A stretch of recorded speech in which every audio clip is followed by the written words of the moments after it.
ప్రతి నెల ఒక స్త్రీ శరీరం నుండి ఒక చిన్న ఎగ్ విడుదల అవుతుంది. ఒక పురుషుడు స్త్రీ శారీరకంగా దగ్గరైనప్పుడు పురుషుడి శరీరం నుండి మిలియన్ల కొద్ది స్పెర్మ్ విడుదలవుతాయి. అవన్నీ ఆ ఒక్క ఎగ్ ని కనుగొనడానికి ప్రయత్నిస్తాయి.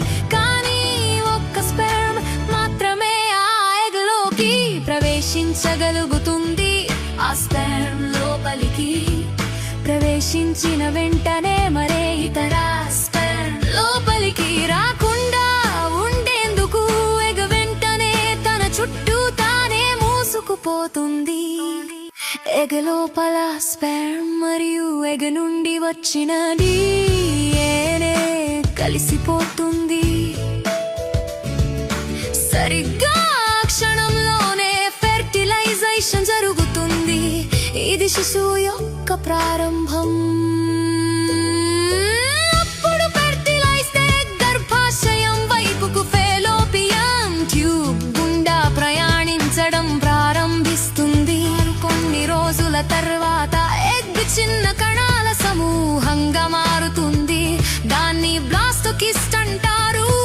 5 లేదా 6 రోజుల ప్రాంతంలో బ్లాస్టోకిస్ట్ తన చుట్టూ ఉన్న షెల్ నుండి బయటకు వచ్చి గర్భాశయం గోడకు అతుక్కుంటుంది. దీనిని ఇంప్లాంటేషన్ అంటారు. అప్పుడే శిశువు యొక్క అసలైన పెరుగుదల ప్రారంభమవుతుంది. 9 నుంచి 12 వారాల వరకు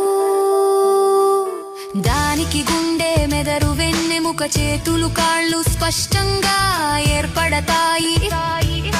లోపలి అవయవాలు పనిచేయడం మొదలు పెడతాయి. చివరికి దాదాపు 40 వారాలకు ఆ జీవం పూర్తిగా ఎదిగి పుట్టడానికి సిద్ధమవుతుంది. ఇలా ఒక జీవం ఒక శిశువు రూపం దాల్చుతుంది.